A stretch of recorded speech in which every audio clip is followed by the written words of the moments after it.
ẹ jẹ́ á ṣàgbéyẹ̀wò ohun tó fẹ́ ṣẹlẹ̀ sí gbogbo ìràwọ̀ pátá lónìí tí ń ṣọjọ́ Saturday August 22 ọdún 2026 tá wà nú ẹ̀ yìí. Mo kí Ọlọ́run bá mo ṣèbò lódùmarè,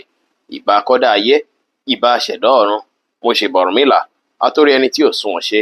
ẹlẹ́rìí ìpín tòun tayàn mọ́, mojúbọ ọkùnrin, mojúbọ obìnrin, mo kí gbogbo ojú tó ń wò mí níbikíbi tí ẹ ti ń gbọ́ mi káàkiri àgbáńlá ayé. Ẹ̀yin tẹ́ ń wò mí pátá ẹ bá ń share fídíò yìí, ẹ pín kó jẹ́ òlò àtàǹfààní fọ́pọ̀ ènìyàn kí ẹ lè pè láwọn tá máa jàǹfààní irúfẹ́ fídíò báyìí lójoojúmọ́. Oníràwọ̀ iná tó kanra yan Harris tàbí láàrin March 21 sí April 20 ọjọ́ ìyọjọ́ ayọjọ́ dùn ọjọ́ ire ló jẹ́, bó tilẹ̀ jẹ́ pé ó ṣeéṣe káwọn kankan tún ṣẹlẹ̀ lọ́jọ́ tòní tó ṣe é pé ó lè fẹ́ dàbí ìkáyàsókè díẹ̀ bákan lọ́jọ́ tòní, ṣùgbọ́n gbogbo ẹ̀ pátápátá lè máa borí o. Ọjọ́ ìjọ tó ṣe é pé ṣáájú lówùúrọ̀ ó ṣeéṣe kí fọ̀rọ̀wérọ̀ kó wáyé láàrin èèyàn àtìyàn tó ṣe é pé ìfọ̀rọ̀wérọ̀ lè bíire, ó lè bí àǹfààní, ó lè bí fọkànbalẹ̀ fún yín lówùúrọ̀ kùtù ọjọ́ tòní, ṣùgbọ́n tó wà tọ́jọ́ tòní ó ṣeéṣe káwọn kan tó dàbí mìmí ọkọ̀ kan kó fẹ́ máa wáyé lórí àwọn kankan tẹ́ ẹ̀ ń retí látọ̀nà jíjìn lọ́jọ́ ti tòní, tàbí kó láwọn kankan tó ṣe é pé fẹ́ ṣe tó ṣe é pé a fẹ́ ka yín láyà sókè bákan pé àbá òun ìfẹ́ ṣe ọ̀nà òun fẹ́ gbà látàrí pé distraction rẹpẹtẹ lè pọ̀ lọ́jọ́ tòní táàtì ìfẹ́ àfẹ́ ti ṣẹ́yìn díẹ̀ lọ́jọ́ ti tòní, ṣùgbọ́n fọkàn ara yín balẹ̀, kò ní sí wàhálà, kò ní sí dààmú, ẹ ṣàfọgbọ́n tó lẹ́sẹẹsẹ kẹsì wà nífura, ẹ rí dájú pé plan ṣáájú kẹ tó ṣe ohunkóhun, ẹ má kú gìrì ṣe ohunkóhun rárá lọ́jọ́ tòní. Ọjọ́ tòní ọjọ́ tó dára ló jẹ́ tẹ bá mọ̀ lò tó ṣe é pé kò ní sí wàhálà, kò ní sí dààmú, ọgbọ́n yín á lékún, ìmọ̀ yín á lékún, ẹ máa wà very brilliant dáadáa lọ́jọ́ tòní tó sì jẹ́ gbà wọ́n yẹn máa ráǹfààní jẹ dáadáa lọ́jọ́ tòní. Iṣẹ́ yín á lọ bó ṣe yẹ kó lọ, ìbáṣepọ̀ yín àti olólùfẹ́ yín á dára, ire ó lè wọlé fún yín lénìí. Pọ́pù jẹ́ kọ́lọ́ tó dára jù fún yín láti wọ̀ láṣọ lónìí. Aago 3 kọjá 30 ìṣẹ́jú ní ọ̀sán sí aago 6 kù ìṣẹ́jú 15 ní ìrọ̀lẹ́ jí àkókò èyí tó dára jù fún yín tí ń ṣe lucky hour fún yín lénìí. Oníràwọ̀ pé alámọ̀ Taurus tàbí láàrin April 21 sí May 20 ọjọ́ ìyọjọ́ ayọjọ́ dùnú, ọjọ́ ire gbà lọ́jọ́ ìjẹ́ fún yín, ọjọ́ tó ṣe é pé àwọn kan dáadáa lè ṣẹlẹ̀ sí yín lọ́jọ́ ìjẹ́, ọjọ́ tó ṣe é pé ó yẹ ṣe kẹ́yìn tẹ̀ ń lò ràwọ̀ ẹ̀kẹ́ sẹ́ǹsì àwọn ìyípo padà kọ̀ọ̀kan nù gbèsè ayé yín. Èyí jẹ́ ọjọ́ tó ṣe é pé ẹ̀yin fúnra lára yín ti ń ràwọ̀ jinlẹ̀ tó ṣe é pé ẹ máa come out pẹ̀lú nǹkan kan lọ́jọ́ tòní tó sì ṣe é ṣe kó ràn yín lọ́wọ́ dáadáa. Púpọ̀ nínú yín lọ́jọ́ tòní ẹ máa rí ìfàjẹ́, ẹ máa ráǹfààní jẹ níbi tó ṣe é pé ẹ tiẹ̀ ṣe sí rárá lọ́jọ́ tòní. Ọjọ́ tòní sì jẹ́ ọjọ́ tó ṣe é pé ìbáṣepọ̀ yín àtàwọn tó súnmọ́ yín tó wọnú ara, ìbáṣepọ̀ yín máa wọnú ara dáadáa lọ́jọ́ tòní tó ṣe é pé gbogbo àdúrà yín gbà lọ́jọ́ tòní. Ọjọ́ tòní dára púpọ̀ kẹ́ rí dájú pé ẹ ń ní secret lórí ohunkóhun, ẹ má kú gìrì sọ̀rọ̀ yín fẹ́nikẹ́ni, àwọn kan tó jọmọ́ private yín ẹ jẹ́ kó wà private, nǹkan tó bá yẹ kẹ́ sọ sí public ẹ lè sọ sí public, bí ẹ bá fẹ́ béèrè ìrànlọ́wọ́ àbáànú ẹ lè béèrè lọ́jọ́ tòní, kò sí wàhálà, kò sí ìdààmú, iṣẹ́ yín á lọ bó ṣe yẹ kó lọ, ìbáṣepọ̀ yín àti olólùfẹ́ yín á dára, ire ó gan lè wọlé fún yín lọ́jọ́ tòní. Orange jẹ́ kọ́lọ́ tó dára jù fún yín láti wọ̀ láṣọ lónìí. Aago 6 kù ìṣẹ́jú 15 ní ìrọ̀lẹ́ sí aago 7 kọjá ìṣẹ́jú 13 ní àṣálẹ́ jí àkókò èyí tó dára jù fún yín tí ń ṣe lucky hour fún yín lénìí. Oníràwọ̀ afẹ́fẹ́ aláwàdà Gemini tàbí láàrin May 21 sí June 21 ọjọ́ ìyọjọ́ ayọjọ́ dùnú, ọjọ́ ire báyìí ló jẹ́ fún yín, ọjọ́ tó ṣe é pé àárín yín àti olólùfẹ́ yín náà agúnrégé dáadáa ló jẹ́ o, tó ṣe é pé ìbáṣepọ̀ ẹ̀yin àti olólùfẹ́ yín á wà òkè dáadáa, ṣùgbọ́n kàn ṣeéṣe lọ́wọ́ ọ̀sán mọ́rọ̀lẹ́ ọjọ́ tòní báwọn kankan fẹ́ wáyé tó ṣe é pé ẹni tẹ bá gbára lé, ẹni tẹ finú tó ṣeéṣe kí ẹni náà kó fẹ́ dalẹ̀ yín bákan lọ́jọ́ tòní. Ẹ kíyèsára, ẹ má finú tẹ́nikẹ́ni, ohun tó ṣeéṣe kí ẹ má expect òun lẹ́ẹ̀ máa kẹ́fín lára ẹni tó ṣe é pé ó súnmọ́ yín lọ́jọ́ tòní tó ṣe é pé àti dàbí ìgbà pé wà disappointed bákan lọ́jọ́ tòní. Ẹ rí dájú pé kíyèsára, ẹ má trust ẹnikẹ́ni pẹ̀lú nǹkan yín lọ́jọ́ tòní o, ẹ sì rí dájú pé ẹ prevent gbogbo nǹkan tó lè bí betrayal pátápátá lọ́jọ́ tòní. Kẹ́sì kíyèsára pẹ̀lú àwọn tó dàbí ọ̀rẹ́ ọ̀dàlẹ̀, àwọn ọ̀rẹ́ tó ṣe é pé wọ́n dàbí ọ̀tá àbáwọn ọ̀tá ìkọ̀kọ̀ ká ló bẹ́ẹ̀, kẹ́ kíyèsára púpọ̀ lọ́jọ́ ti tòní lórí àwọn wọ̀nyẹn. Ní pàtàkì jùlọ ẹ kíyèsára pẹ̀lú gígé èròǹgbà tí ó tọ́ pẹ̀lú olólùfẹ́ yín, àwọn kan tó bá dàbí differences tó ti wáyé láàrin yín tẹ́lẹ̀, ẹ rí dájú pé ẹ yanjú ẹ̀ ní tùbínùbí kó má bàa sí wàhálà, kó má sí ìdààmú, gbogbo àlọ́ dára ẹ bá lè lò fẹ́ lọ́jọ́ tòní, ìfẹ́ náà ní kẹ́ lò lọ́jọ́ tòní, gbogbo àfihàn ìgbà fún yín tí kọ́sọ́mà fi wọlé dáadáa, iṣẹ́ yín àti fi lọ dáadáa, ìbáṣepọ̀ yín àti olólùfẹ́ yín náà fi dára, tí owó náà lè fi wọlé fún yín lénìí. Deep pink jẹ́ kọ́lọ́ tó dára jù fún yín láti wọ̀ láṣọ lónìí. Aago 7 kọjá ìṣẹ́jú 13 ní àṣálẹ́ sí aago 9 kù ìṣẹ́jú 5 ní àṣálẹ́ jí àkókò èyí tó dára jù fún yín tí ń ṣe lucky hour fún yín lénìí. Oníràwọ̀ omi agbára Cancer tàbí láàrin June 22 sí July 22 ọjọ́ ìyọjọ́ ayọjọ́ dùnú, ọjọ́ ire báyìí ló jẹ́ fún yín, ọjọ́ tó ṣe é pé púpọ̀ nínú yín ó kàn ṣeéṣe kí ẹ fẹ́ busy pẹ̀lú 1 or 2, gbogbo busy náà ó máa dire, ó máa dànù lágbára lọ́wọ́ Ọlọ́run bá. Ẹ kíyèsára lọ́jọ́ tòní o, ọ̀sán mọ́rọ̀lẹ́ ọjọ́ tòní ó ṣeéṣe kọ́pọ̀lọpọ̀ yín kẹ́ni nǹkan tó pọ̀ tẹ fẹ́ handle dé ibi iṣẹ́ rẹpẹtẹ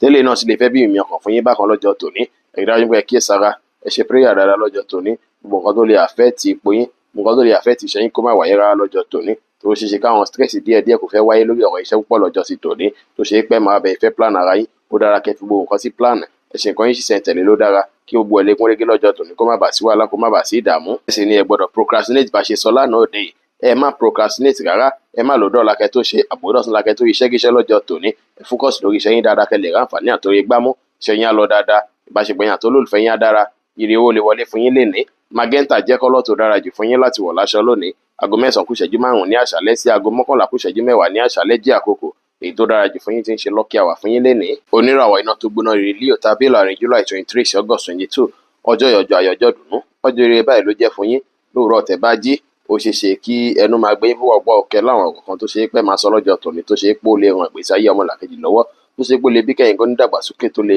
bí kẹ́yìn gan fúnra lára yín kẹ́ra àǹfààní jẹ. Ẹ̀rí dájú pé polówó nǹkan kí nǹkan tẹ́ bá ń ṣe lọ́jọ́ tòní ìbàjẹ́ ọjà lẹ́ńtà ìbàjẹ́ sáfíìsì kan lẹ̀ ń rẹ́ńdà ẹ polówó ẹ̀ dáadáa lọ́jọ́ tòní pàápàá lówó òwúrọ̀ ọjọ́ tòní ọjọ́ tó sunwọ̀n ọjọ́ tó dára púpọ̀ ló jẹ́ àwọn àǹfààní máa wọlé fún yín dáadáa lọ́jọ́ tòní. Bó nǹkan tẹ́ bá ń ṣe ọwọ́ ìrọ̀wọ́ ìrọ̀sẹ̀ báyìí lẹ́ẹ̀ máa rí ṣe kò ní nira fún yín rárá kò ní bá nira dé rárá lọ́jọ́ tòní. Dùnú àtayọ̀ lẹ́ máa wà látàgọ́dálẹ́ lọ́jọ́ tòní ọjọ́ tó dára lọ́jọ́ ìjẹ́ fún yín láti fi dájú pé fálẹ̀ mọ́ nǹkan tó yẹ kẹ́ fálẹ̀ mọ́ lásìkò tó tó àsìkò tó yẹ ẹ lo creativity yín lọ́nà tó máa gbà ràn yín lọ́wọ́ dáadáa tó yẹ máa wà highly creative dáadáa lọ́jọ́ tòní ọpọlọ yín á jí pépé ẹ sì máa láwọn nǹkan tó ṣe é pé ẹ máa tún kẹ́fì sí lọ́jọ́ tòní tẹ́ máa mọ̀ dáadáa lọ́jọ́ tòní. ṣe yín á lọ bó ṣe kó lọ ìbáṣepọ̀ yín àtolólùfẹ́ yín á dára ire ó lè wọlé fún yín lénìí. Olive green jẹ́ kọ́lọ́ tó dára jù fún yín láti wọ̀ láṣọ lónìí aago 5 ní ìrọ̀lẹ́ sí aago 6 ní ìrọ̀lẹ́ jí àkókò èyí tó dára jù fún yín tí ń ṣe lucky hour fún yín lénìí. Oníràwọ̀ rẹ̀pẹ̀ funfun Virgo tàbí láàrin August 23 sí September 22 ọjọ́ tó dára ló jẹ́ ó sì lè jẹ́ pé ó ṣeé ṣe kẹ́yìn àti àwọn tó jọ mọ́ family member kan ó ṣeé ṣe kẹfẹ́ ní suit díẹ̀ lọ́jọ́ tòní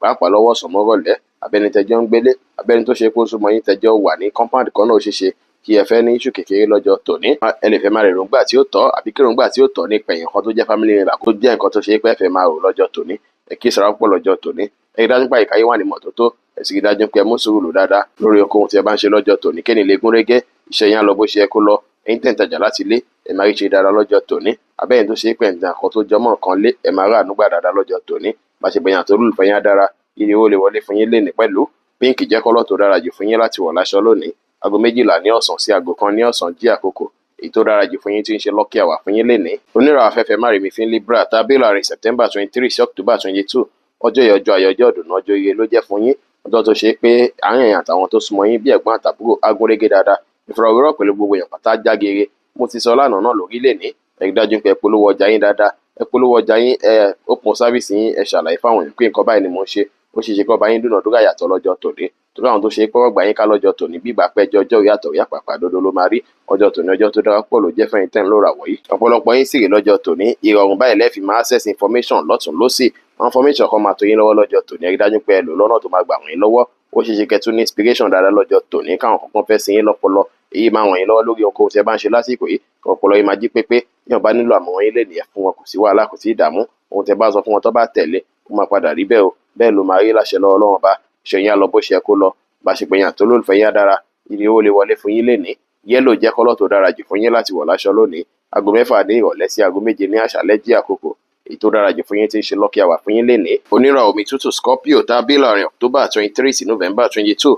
ọjọ́ ìyọjọ́ ayọ̀jọ́ ọdún ọjọ́ ire ló jẹ́ fún yín ọjọ́ tó ṣe pé ó pọ̀ nu yín bí owó báyìí ló máa ṣe yín bí ìgbà pé kíkẹ́ ti wọlé bí ìgbà pé kẹ́ ti ráǹfààní jẹ ló máa ṣe yín lọ́jọ́ tòní púpọ̀ ní ló ṣe pé ó ṣeé ṣe kẹ́ kówó láwọn kankan lọ́jọ́ tòní tó ṣe pé àwọn kan náà máa jẹ́ nǹkan tó ṣe pé ẹ válù púpọ̀ ó ṣeé ṣe kó ṣe pé àwọn kan náà máa jẹ́ nǹkan tó ṣe pé ẹ ti ń try láti rí ṣe látijọ́ mẹ́ta tó ṣe pé lénìí gangan lẹ máa rí wọn ṣe lọ́jọ́ tòní ọjọ́ tó dára lọ́jọ́ tòní jẹ́ láti fi ìfálẹ̀mọ̀ṣẹ́ ẹ̀fálẹ̀mọ̀ṣẹ́ bá ṣe sọ láàánú òde yìí kẹ́lẹ̀ ráǹfààní àtòrígbámú dáadáa ọjọ́ ọdún ọjọ́ ayọ̀ lọ́jọ́ tòní jẹ́ fún yín o ọjọ́ tó ṣe pé kò ní sí mímí ọkàn kankan kò ní sí wàhálà kò ní sí ìdààmú ọ̀rọ̀ owó báyìí ló máa bá yín ọ̀rọ̀ dàgbàsókè ayé yín ló máa bá yín lénìí ẹ wá ṣiṣẹ́ tọ̀ dáadáa lọ́jọ́ tòní o action lẹ́nìdì lọ́jọ́ tòní akitiyan lẹ́nìdì lọ́jọ́ tòní hard work lẹ́nìdì lọ́jọ́ tòní láti rí dájú pé gbogbo nǹkan tẹ́ ẹ̀ fẹ́ ó tò yín lọ́wọ́ pàápàá ní tiri owó kí ire lè wọlé fún yín dáadáa lọ́jọ́ ti tòní gbogbo nǹkan kí nǹkan tẹ́ bá ń ṣe lọ́jọ́ tòní ẹ rí dájú pé ẹ mú sùúrù lé lórí ẹ má ti wàjúwàjú gbọ́n nǹkan ẹ má kàn jíjú bó ṣe ẹ lọ ẹ má ṣojú kòkòrò nǹkan ju bó ṣe ẹ lọ àwọn nǹkan wọ̀nyí ó ṣeéṣe kí ẹ fẹ́ regret rẹ̀ tẹ́ bá padà ṣe kẹ́ kí èsàrà púpọ̀ lọ́jọ́ ti tòní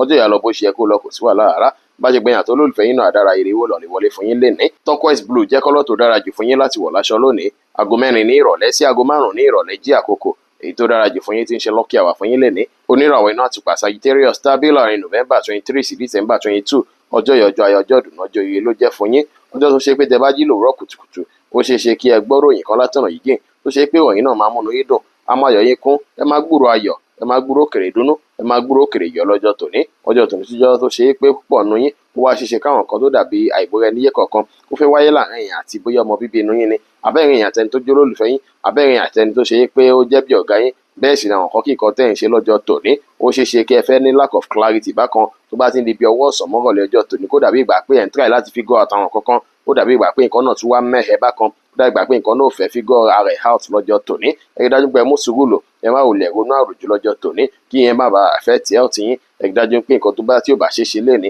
ẹ wulẹ̀ pátì kẹ wulẹ̀ sọ́dọ̀ la ló dára bẹ́ẹ̀ sì ni lọ́jọ́ tòní ẹ gbọ́dọ̀ ní pé ẹ fẹ́ ní kẹ́nikẹ́ni bá yín mójútó nǹkan kan lọ́jọ́ tòní fún alára yín ni kẹ́ mójútó nǹkan yín fúnra yín fún alára yín ni kẹ́ focus lórí nǹkan yín fúnra alára yín kéènì lè rí bí ẹ ṣe ń fẹ́ o ọjọ́ tòní ọjọ́ tó dára ló jẹ́ ṣùgbọ́n miss day ló jẹ́ ẹ jìnnà sí bóyá à ń fa ìfanfà pẹ̀lẹ́ni tó dàbí ọmọ fún yín tàbí kẹ́ lórí oko tẹ́ bá ń ṣe ẹ rí dájú pé ìdáwọ́lé kankan tó ṣe ń pé wà sensitive ju bó ṣe lọ lọ́jọ́ tòní rárá ẹ skip ẹ̀ dé bí ọ̀la òde yìí kẹ́ tó dáwọ́lé nǹkan kí nǹkan tó wù yín láti dáwọ́lé lásìkò yìí iṣẹ́ yín máa lọ dáadáa bá ṣe pé yín àti olólùfẹ́ yín náà dára ìrìwó lè wọlé fún yín lọ́jọ́ sí tòní pínkì jẹ́ kọ́lọ́ tó dára jù fún yín láti wọ̀ láṣọ lónìí aago 7 kù ìṣẹ́jú 10 láàárọ̀ sí aago 9 kù ìṣẹ́jú 15 láàárọ̀ jí àkókò èyí tó dára jù fún yín tí ń ṣe lọ́kì àwà fún yín lénìí oníràwọ̀ ìpele eruku Capricorn tábí láàrin December 23 sí January 19 ọjọ́ tó lè rí bákan ló jẹ́ látàrí pé púpọ̀ ní yóò ṣeéṣe kẹfẹ́ máa láwọn nǹkan tó dàbí ìfòòró kan tàbí kí nǹkan kan máa kọ yín láyà sókè lọ́jọ́ tòní pàápàá nínú ilé yín gangan kí ìsàrà lọ́jọ́ tòní ó ṣáájú ìgbà tí eléyìí fẹ́ wáyé gangan ọ̀pọ̀lọpọ̀ yín lè ti máa fura àwọn kankan kalẹ̀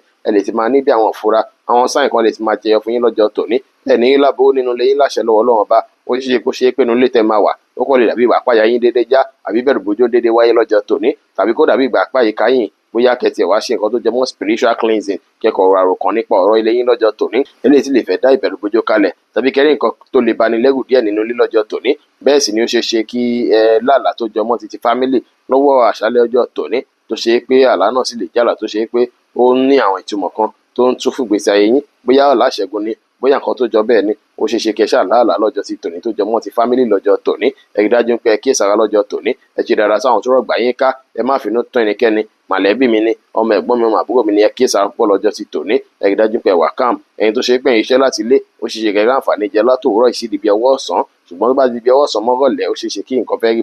bákan láyìíká lé ó dára kí ẹ fi ọwọ́ ọ̀sán mọ́rọ̀lẹ́ yẹn kí ẹ fi jáde lọ ṣiṣẹ́ níta tó bá sì ti di ọwọ́ ìrọ̀lẹ́ kílẹ̀ tó ṣú kẹtètè yá padà sí inú ilé ó dára láti fi avoid àwọn kankan ní àyíká lẹ́yìn lọ́jọ́ sí tòní ṣùgbọ́n síbẹ̀síbẹ̀ náà ẹ rí dájú pé àyíká lẹ́yìn àti bíkíbi tẹ́ bá wà ó wà ní ìmọ́tótó dáadáa lọ́jọ́ sí tòní kẹ́ focus lórí àwọn nǹkan tó bá yẹ kẹ́ focus lé nínú ilé àwọn nǹkan tó bá nílò àtúntò nínú ilé àbátúnṣe ẹ rí dájú pé focus lé lórí lọ́jọ́ sí tòní kí ni lè rí bí ẹ ṣe ń fẹ́ iṣẹ́ yín á lọ dáadáa bá yẹ pé yàn tó lólùfẹ́ yín àbí ti mọ̀lẹ́bí ó ṣe ṣe kó rí bákan látàrí pé àwọn nǹkan tẹ́ ṣe pẹ́ kàn máa kẹ́fín bákan iye owó wá lè wọlé fún yín lọ́jọ́ tòní lavender jẹ́ kọ́lọ́ tó dára jù fún yín láti wọ̀ láṣọ lónìí aago 9 kù ìṣẹ́jú 15 láàárọ̀ sí aago 11 láàárọ̀ jí àkókò èyí tó dára jù fún yín tí ń ṣe lọ́kì àwà fún yín lénìí oníràwọ̀ afẹ́fì oníbínú Aquarius tàbí láàrin January 20 sí February 18 ọjọ́ yìí ọjọ́ tó dára ló jẹ́ ọjọ́ ayọ̀ ọjọ́ ìdùnnú ló jẹ́ pẹ̀lú ọjọ́ tó ṣe pé pọ̀ nù yẹn máa rí sọ́pọ́ọ̀sì dáadáa lọ́jọ́ tòní tẹ́ bá lọ síbi iṣẹ́ ẹ̀ ní dánìkan ṣiṣẹ́ lọ́jọ́ tòní àwọn èèyàn àdúró tì yín wọ́n á bá yín ṣe lọ́jọ́ tòní wọ́n á ràn yín lọ́wọ́ dáadáa lọ́jọ́ tòní tẹ́ bá nílò ìrànwọ́ èyíkéyìí ẹ lè béèrè lọ́wọ́ ẹnikẹ́ni tẹ́ bá mọ̀ pé ó lè ṣe fún yín lọ́jọ́ tòní wọ́n á sì ṣe fún yín ọjọ́ tòní àwọn ọ̀rẹ́ yín á fẹ́ bá yín ṣe lọ́jọ́ tòní àwọn tó dàbí gbàgbó tó jẹ́ mẹ́ta tẹ́ ti ríra gó ṣíṣe kẹ́ ríra dáadáa lọ́jọ́ tòní kí ẹjọ́ jókòó pọ̀ kẹjọ sọ̀pọ̀ lọ́jọ́ tòní ẹ lè bọ́ ọ̀rẹ́ kan dunnú ẹ lè bá ayọ̀ lọ́jọ́ tòní lórí nǹkan kan ó sì ṣe ṣe káwọn èèyàn náà bá yín dunnú kọ́ bá yín yọ̀ dáadáa lọ́jọ́ tòní ẹ ṣe prayer lórí pé gbogbo nǹkan tó ṣe é pé wọ́n máa fi congratulate yín sí rere kó ṣẹlẹ̀ lọ́jọ́ tòní o ọjọ́ tó dára ọjọ́ tó sunwọ̀n lọ́jọ́ tòní jẹ́ ọjọ́ connection ló jẹ́ bí a ti ṣe sọ ẹ tún fi polówó ọjà yín ẹ fi network dáadáa ó ṣeé ṣe kí ẹ tún máa wọ̀nyàn sí dáadáa lọ́jọ́ tòní kẹ tún láwọn customer sí dáadáa lọ́jọ́ tòní ohunkóhun tẹ bá wá ń ṣe lénìí ẹ rí dájú pé ẹ ń lọ́pọlọ pípé dáadáa láti fi rí dájú pé ẹ pilẹ̀ rẹ̀ kó má bàa sí pé bóyá àwọn àǹfààní kan máa fẹ́ bọ́ mọ́ta yín lọ́wọ́ lọ́jọ́ tòní kẹ kíyèsára ọjọ́ tòní ọjọ́ tó dára ló jẹ́ iṣẹ́ yín á lọ bó ṣe yẹ kó lọ ìbáṣepọ̀ yín àti olólùfẹ́ yín á dára ire owó lè wọlé fún yín lénìí navy blue jẹ́ kọ́lọ́ tó dára jù fún yín láti wọ̀ láṣọ lónìí aago 11 láàárọ̀ sí aago 1 kọjá ìṣẹ́jú 15 ní ọ̀sán jí àkókò èyí tó dára jù fún yín tí ń ṣe lọ́kì àwà fún yín lénìí oníràwọ̀ omi tí kì í ro Pisces tàbí láàrin February 19 sí March 20 ọjọ́ yìí ọjọ́ ayọ̀ ọjọ́ ìdùnnú ọjọ́ ire báyìí ló jẹ́ fún yín ó tún wá jẹ́ miss day o látàrí pé àwọn kankan lè padà ṣẹlẹ̀ ṣùgbọ́n ẹ rí dájú pé ẹ kọ́kọ́ focus lórí iṣẹ́ yín náà tẹ bá jí lóòrọ̀ ọ̀rọ̀ iṣẹ́ yín ọ̀ ìdàgbàsókè ayé yín gangan ló máa bá yín lọ́jọ́ sí tòní bákan náà sì rí reputation yín lọ́jọ́ tòní á jẹ́ nǹkan tó ṣe é pé máa kà fún bàbàrà wá dára kẹ́ rí dájú pé bẹ́ẹ̀ ṣe kà fún yẹn náà ló wà látòkọ́ sí dàṣálẹ́ látàrí pé ó ṣeé ṣe káwọn kankan fẹ́ affect reputation yín díẹ̀ lọ́jọ́ ti tòní. Ẹ kíyèsára pẹ̀lú ọ̀rọ̀ iṣẹ́ àtọ̀rọ̀ owó lọ́jọ́ tòní. Àwọn kan yẹn lè fẹ́ cause clash díẹ̀ lọ́jọ́ tòní. Ó ṣeé ṣe káwọn èèyàn promise yín láwọn kankan tó ṣe pé wọn wà nífẹ̀ẹ́ mú ṣẹ bákan tẹ́lẹ̀ lè fẹ́ cause issue díẹ̀ lọ́jọ́ ti tòní. Ẹ kíyèsára púpọ̀. Ẹ calm down, kẹ́ mọ́kàn ara yín balẹ̀ dáadáa lọ́jọ́ tòní. Ẹ má wulẹ̀ ronú àròjù. Ẹ sì rí dájú pé àwọn nǹkan tó dàbí gbà pé kò tó láàyè iṣẹ́ yín, ẹ rí dájú pé wá bóyá fẹ́ tó dáadáa lọ́jọ́ tòní. Ẹ sì ṣọ́ra ṣe. Ẹ má kú gìrì kówó lórí nǹkan kan rárá lọ́jọ́ tòní. Ẹ lè sùn dìgbà mí o. Ẹ má ní jẹ́ tiẹ̀ kówó ra gbá, jẹ́ kówó ra gbọ̀n lọ́jọ́ tòní. Nǹkan tẹ́ bá kówó lé lórí yẹn ó ṣeé ṣe kó fẹ́ fún yín ní stress díẹ̀ lọ́jọ́ ti tòní. Ẹ kíyèsára dáadáa lọ́jọ́ ti tòní o. Tẹ́ bá ń jáde lọ, kẹ́ rí dájú pé múra dáadáa, kí ẹ dùn rí lójú, kẹ́ sì má gbéraga rárá, kẹ́ ní ìrẹ̀lẹ̀ ló dára. Ìrẹ̀sílẹ̀ báyìí òun Olódùmarè fi ń gbé níga. Ẹ ní ìrẹ̀sílẹ̀, kẹ́ rí dájú pé wà pẹ̀lẹ́ lénìí, kí ni lè rí bí ẹ ṣe ń fẹ́, iṣẹ́ yín á lọ bó ṣe yẹ kó lọ, ìbáṣepọ̀ yín àti olólùfẹ́ yín á dára. Iye owó òun lè rí bákan látàrí pé àwọn promise tó ṣeé ṣe kó fẹ́ fail bákan lọ́jọ́ tòní, ṣùgbọ́n ṣe prayer kẹ́ má rògbò promise and fail. Grey jẹ́ kọ́lọ́ tó dára jù fún yín láti wọ̀ láṣọ lónìí. Aago kan kọjá ìṣẹ́jú 15 ní ọ̀sán sí aago 3 kọjá 30 ìṣẹ́jú ní ọ̀sán jẹ́ àkókò èyí tó dára jù fún yín tí ń ṣe lucky hour fún yín lénìí. Bí ó ṣe jẹ́ nìyẹn fún gbogbo irúfẹ́ ìràwọ̀ 12 tó wà pátá. Ẹ̀yin tẹ́ ń wò mí pátá, ẹ má gbàgbé pé Ọlọ́run bo Olódùmarè nìkan lọ́ba tó ní ìmọ̀ jùlọ. Ẹ̀yin tẹ́ fẹ́ ṣèwádìí onírúurú láǹfààní àti kàn sí wa ní WhatsApp 09033897161. Ire gbogbo ajẹ́ tiwa lónìí, lọ́sẹ̀ yìí, lóṣù yìí àti ní gbogbo ọjọ́ ayé wa láṣẹ Ìdùmarè. Ire o.